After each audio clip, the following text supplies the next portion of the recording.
I've caught up with a very busy man. This is Ian Howard, and we're on the Dennis Mowers stand. And since we last spoke, Ian, at Saltex, a lot's happened. You've finished your 100th year. Yeah, that's right. You've had the World Cup that you were heavily involved in, and you've had to unravel, or unravel, that sounds terrible. You've had to integrate LLoyds and Hunters, so you've had a busy time of it. That's right. Well, we have had a busy time, and we're still extremely busy.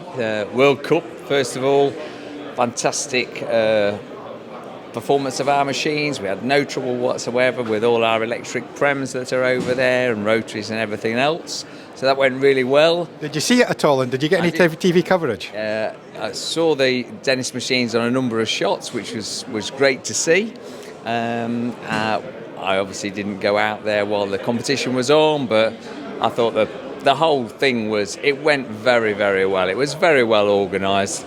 And the pitches looked superb and played very well by all accounts, so that's great. Well, the final they produced at the end of the day was a phenomenal final, and couldn't have been any better, really, from that regard. And watched by literally billions of people all over the world, and it was great to see a really good sporting match at the end. It was full of excitement, that's what you have the World Cup for. Now, how many of those billion viewers might be potential customers? Well, hopefully all of them. But I think it's a great showcase for our product, British product, well-made stuff. We are regarded as being the sports turf country, if you like, and our product produces those gate pitches, which TV coverage now is so important with what's going on. And literally, as I say, people from all over the world, whether it be China or India or South America, were watching that game. So they've all been looking at Dennis stripes, which is great. Now, that was the tailpiece to what we said earlier. It was a very big year for Dennis sizes, or Dennis, with their 100th anniversary. Yeah. And you're saying earlier that it's not just from that point of view, a fantastic dinner at Derby County, but your sales figures have gone through the roof. Yeah. Well, we had a very, very strong year. 2022 was, where we grew 35% in a year, which we dreamt of 20%, but 35% is what we did. And we started 2023 with a very, very strong order book. We've just had an order for 44 machines for one country and 36 machines for another country, which is amazing.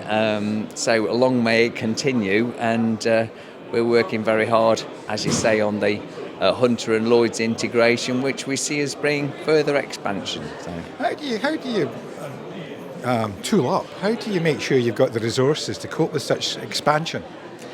Well, we've invested very heavily at Kirk Langley in our production facilities with the vertical storage units that we've put in now. Two more just gone in this last week.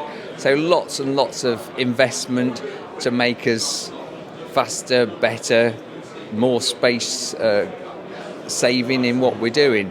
Likewise, in the machine shop, we've invested very heavily in there and just bought another 5-axis CNC machine, so that we can cope with the increased demands of what we're selling at Dennis and Sysis, and obviously Lloyds and Hunters, which we see as being a great potential for growth as time goes by. Smashing.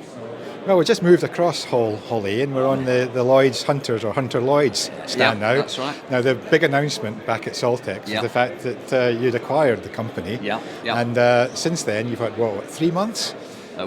6 weeks, actually, 6 working weeks we've had. So the agreement started from the 1st of December, and then we've been very heavily involved moving all of the stock and equipment from down at Letchworth up to the Derby works, getting all that sorted out now. We'll continue to support people with regards to spare parts and servicing and all the rest of it. So we're getting our act in order. All the stuff being drawn up at the moment, so lots and lots of work to do, and speaking to loads and loads of customers on the phone, and obviously here at the show at BTME. Have you got a target for when the nuts and bolts element is going to be completed? I'm hopeful that by the end of February we've got everything in order, the thing pretty well drawn up, and we can get on and start producing new machines. Lots of work to do on that at the moment, but my team back at Derby are busy on that there, getting the drawings sorted out and doing various bits and pieces of improvements that are obvious that need to be done from a manufacturing point of view. Because presumably it'll have been similar to when you guys took over Syces, that you will want to get everything computerised and on computer so you can move forward, and that is a huge task in itself. It is, but we've done it all before, as you know, Scott. We've been busy with the Syces job 12 years ago now, believe it or not, and we know how to do it, we know what to do, just graft and getting on with it and getting sorted out. So now we've got all the parts are on our system. We're now just getting them all up to date with our latest CAD drawings and such like, so they can be made in our factory at Kirk Langley. Does this mean now that I know you'll be retiring at some point or moving up to chairmanship at some point that your 5-year plans for the company are completely thrown out the window and new ones put in place? No, we've always looked to expand the business. Megan, my daughter, is very much involved in the day-to-day running of it now, and as time goes by over the next couple of years, I'll be handing the rest of the baton of MD-ship over to her, and I'll become involved primarily with product development and such like with the team there.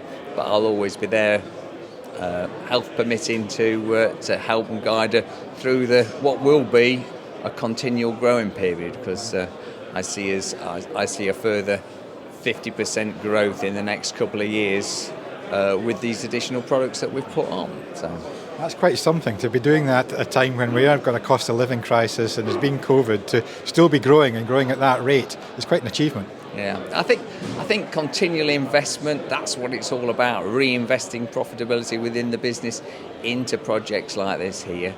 And who knows, we've got other projects that we're working on at the moment, battery-fired products that we are busy developing in the design house there, and also these products, tremendous potential all over the world, grinders and cylinder mowers and the gang mowers as well. So watch this space. It is, watch this space very much. Thank you. Well, great to get a chance to catch up with you again, Ian, and good luck with everything going forward. Thank you.